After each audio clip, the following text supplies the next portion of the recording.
Show previews చూడాలనుకుంటున్నారా? Latest episode చూడాలనుకుంటున్నారా? Star interviews చూడాలనుకుంటున్నారా? మరెన్నో మీకోసం వెంటనే ZEE5 యాప్ ని డౌన్లోడ్ చేసుకోండి.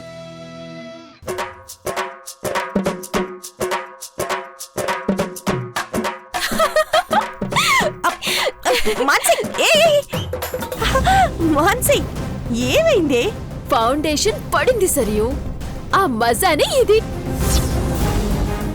ఏ పాటలతో ఇన్నాళ్ళు ఆటలాడిందో ఆ పాటలతోని దానికి పాడి కడతాను చూడు.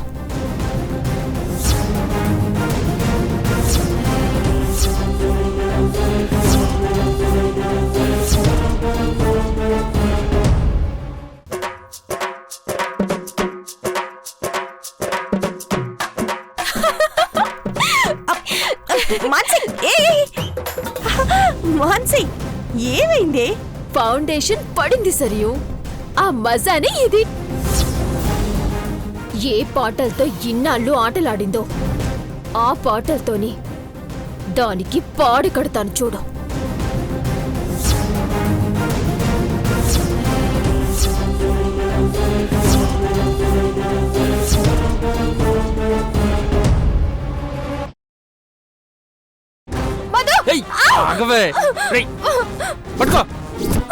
వదలండి, వదలండ్రా. మధు, మధు, మధు, నదియా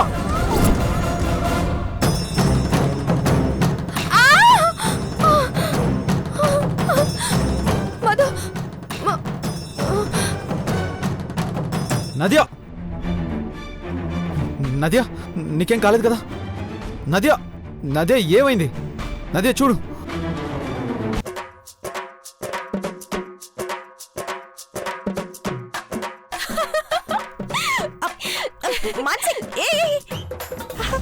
మాన్సి ఏమైంది?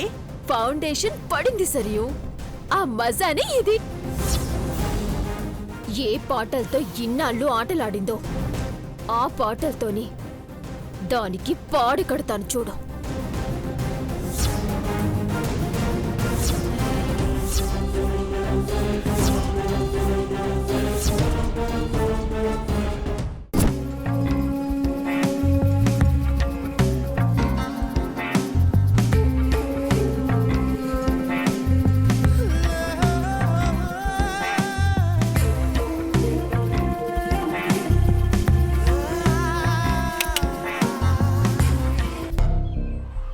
నేను అన్న డైలాగు వెనక్కి తీసుకుంటున్నాను మృదుల. వచ్చినప్పటి నుంచి చాలానే డైలాగులు చెప్పావు. ఏదో ఎందుకో చెప్తే తెలుస్తుంది. అదే మధు లాంటి భర్త దొరకడం నీ అదృష్టం అన్నాను కదా, అది నిజం కాదు. అప్పుడే సీరియస్ గా చూడొద్దు మృదుల, పూర్తిగా చెప్పని. భర్త డ్రెస్ వేసుకుంటేనే తట్టుకోలేని దానివి ఏమాత్రం చెడుగా మాట్లాడినా ఊరుకుంటావా? ఊరుకోవని తెలుసు. మరంతా తెలిసిందానివి నేను రాసిన కవితల్ని నువ్వు రాశానని చెప్పుకుని ఎలా వచ్చావే? వాటిని అడ్డం పెట్టుకుని ఏమైనా చెయ్యాలని చూస్తే ఎలా ఊరుకుంటారనుకున్నా? అసలు నిజమేంటంటే మృదుల, నీలాంటి భార్య దొరకడం మధు అదృష్టం. ఇంతలా ప్రేమించే భార్య ఎవ్వరికీ దొరకదు. అసలు నాకు విషయం అర్థం కాదు. పురాణాలు మొదలుకొని ప్రతి కథలో, ప్రతి సినిమా, సీరియల్, షార్ట్ ఫిల్మ్స్ లో కూడా ప్రేమించే మగాడి గురించే రాస్తారు తప్ప ప్రేమించే ఆడదాని గురించి ఒక్కరు కూడా రాయరు. అక్కడక్కడ నీలాంటి వాళ్ళని చూసి కూడా రాయాలన్న ఆలోచన రాదేంటి వాళ్ళకి? పోనీ ఆడవాళ్ళు అర్థం చేసుకుని రాస్తారనుకుంటే 1% కూడా రాసేవాళ్ళు లేరు. ఎక్కడో నాలాంటి ఒకటి అరా రాసేవాళ్ళు తప్ప. నువ్వు రాయడమేంటే? ఆయన నా ముసుగు వేసుకుని నా ముందే ఇంత ధైర్యంగా ఎలా మాట్లాడుతున్నావే? నేను రాస్తాను మృదుల. ఇన్నాళ్ళు మధు మీద కవితలు రాశాను కదా, ఇప్పుడు నీ ప్రేమ మీద కవితలు రాస్తాను. ఆడది ప్రేమిస్తే ఎంత గొప్పగా ఉంటుందో అందరికీ తెలిసేలా చేస్తాను. నిజం మృదుల, ఇంత పిచ్చి ప్రేమని నేనెక్కడ చూడలేదు. అసలు ప్రేమించే భార్యలకి కాంపిటీషన్ పెడితే నీకు ఫస్ట్ ప్రైజ్ గ్యారంటీ. ఇంత ఖచ్చితంగా ఎలా చెప్తున్నానో తెలుసా? నా ఒంటి మీద మధు డ్రెస్ చూసినప్పుడు నీ మొహంలో, నీ కళ్ళల్లో, టోటల్ నీ బాడీ లాంగ్వేజ్లో కసి, కోపం, చిరాకు, ఆవేశం, ఆల్మోస్ట్ నీ బీపీ 120కి వెళ్ళుంటుంది కదా. సమయానికి అక్కడ మధు ఉన్నాడు కాబట్టి సరిపోయింది, లేకపోతే అక్కడే గొంతు కొరికి చంపేసి ఉండేదానివి కదా. అప్పుడేంటే ఈ ఇంట్లో అడుగు పెట్టినప్పుడే చంపేయాలనిపించింది. నా చేతిలో కత్తుంటే నీ తలకై నరికేసేదాన్ని. అదిగో అదిగో ఇంకా కోపం పోలేదు. మనది అనుకున్నది, మనకి మాత్రమే సొంతం అనుకున్న దాని మీద ఎవరైనా చెయ్యి వేస్తేనే ఇంత కోపం వస్తుంది. పిల్లి కూడా పులైపోతుంది మృదులా, నీలా. ఈ నది అలాంటి వాళ్ళని ఎంతమందిని తెచ్చినా మా మధ్య దూరాన్ని ఒక్క ఇంచు కూడా పెంచలేరు. ఏదో ఒకరోజు ఆ సహనాన్ని కోల్పోవలసి వస్తుంది. ఆ బ్రహ్మదేవుడు కూడా మిమ్మల్ని... ఏందే మాకే వార్నింగ్ ఇస్తున్నావా? నేనేం చేసినా చచ్చినట్టు పడుండాలా, చంపినా సౌండ్ లేకుండా చావాలా? అంతేగాని గొంతు లేచిందో చంపేస్తాను. మాన్సి, మాన్సి వదులు, మాన్సి. మృదులా,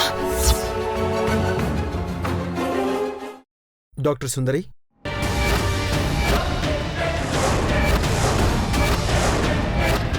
మీ పేరు? సార్, మీ పేరు?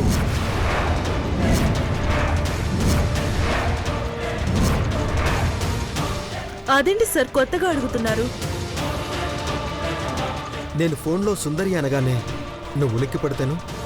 ఓ అదా, మీరు శ్యామల అని పిలిచినట్లు అనిపించింది సార్. ఏంటి సార్, మీరు నన్ను అనుమానిస్తున్నారా? మీ అమ్మగారు కూడా అంతే, ఇలా అనుమానించి చేయి చేసుకున్నారు. ఏం చేస్తాం, మేమందరినీ గుడ్డిగా నమ్మేసి చాలాసార్లు మోసపోయాం. మళ్ళీ ఇప్పుడు మా నమ్మకాన్ని బలహీనతగా అడ్డు పెట్టుకున్నాం. కొంతమంది కుట్రలు ప్లాన్ చేస్తున్నారు. వాళ్ళ ఆటలు సాగనివ్వను.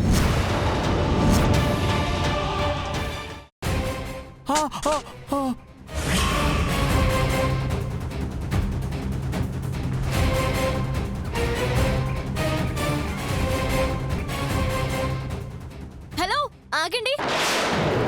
ఏంటండి రూల్ అన్నారు, వాళ్ళు మాత్రం అట్టగే వెళ్ళిపోతున్నారు? ఏయ్, నేను జమీందార్నే. అయితే రూల్ అందరికీ రూలేనండి. ఏమండి మీరే చెప్పండి.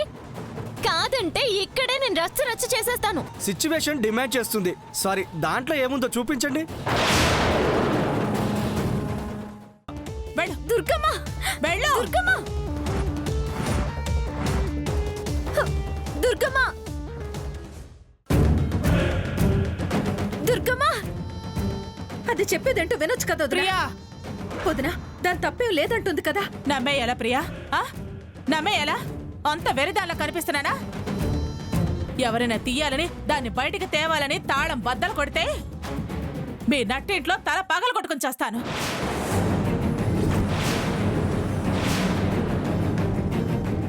మీ పేర్లు చెప్పి మరీ ఊపిరి వదులుతాను.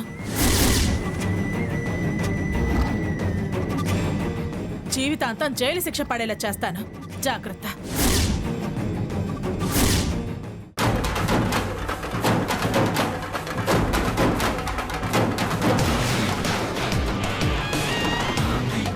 అక్క, వస్తుందిరా, బలికి తరలి వస్తుంది.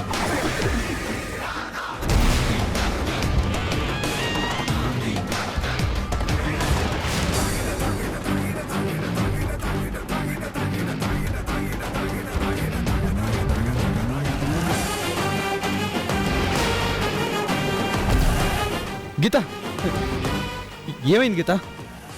కళ్ళు తిరుగుతున్నాయండి. కళ్ళు తిరుగుతున్నాయా?